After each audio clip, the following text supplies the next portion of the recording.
Hey guys, this is the 4th Gen Gamer here, bringing you guys a brand new video, and today I have another news video. I just woke up, you can hear it in my voice, it's early. Okay, not early, but I just woke up, and we have official confirmation from Pokemon of these new Zygarde forms. They have official descriptions on their website, so it's no longer kind of sketchy, Koro translations. We have official news and descriptions from the Pokemon websites. I'll read you guys all the descriptions, and we'll see what they have to say. So the Zygarde Cell, that flat kind of, not even Pokemon now, it's this stage has been identified as the single cells that make up Zygarde. Cells do not possess any will or thought processes. They are found scattered throughout the region. Since they can't use any moves, researchers question whether they can even be called Pokemon. So that is the description for the Zygarde Cell. So it's not really a Pokemon per se. It's a little more like mysterious, like how do we classify this thing? Maybe that'll be a little more clear when we actually get the next game, which looks more and more like Pokemon Z.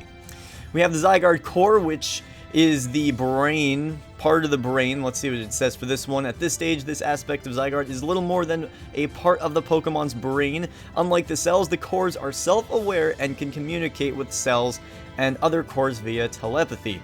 Wow, when a change occurs in the local region's ecosystem, cores have been known to take action. So the core's more like a true Pokemon than anything, and it's very interesting. We never had this before where could it be a Pokemon? Now we're talking about cells and parts of the brain. This is some pretty in-depth stuff. So now we have the Zygarde 10% form, which is actually called the 10% form. I thought that would kind of be a little different through translation, but it is called the Zygarde 10% form. This is the form that Zygarde Core takes when it gathers 10% of the cells nearby. This is capable of traveling 60 miles per hour, so, pretty damn fast. And it defeats enemies with its sharp fangs and incredible speed. So that was pretty much what the Koro leak said, except for it actually is gathered from multiple cells. Not cells, the cores. A core takes cells. So actually the brain, the core, can take cells and become a form. So that's kind of interesting. You don't have to have the original Zygarde per se, but just a core and then a bunch of cells that could come together and then make that, which is really interesting. We got the Zygarde 50% form.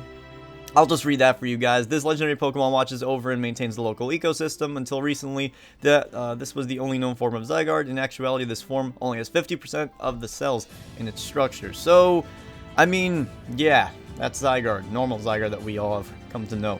Zygarde Complete Form. So this is the perfect form that Zygarde takes when the cores gather 100% of the cells. When the ecosystem is under threat and the core concludes that the 50% form will be unable to deal with it, the core takes on the complete form.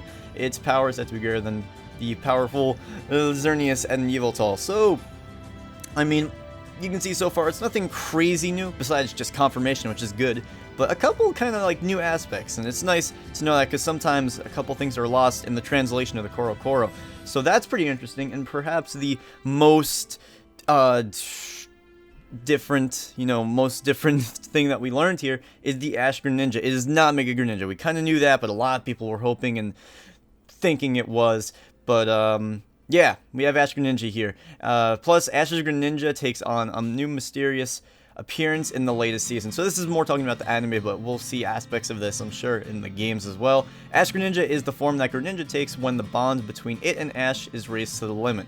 The strength of their bond changes Greninja's appearance, and it takes on the characteristic look of Ash's attire. This phenomenon is also said to have happened just once several hundred years ago in the Kalos region, but it remains shrouded in mystery.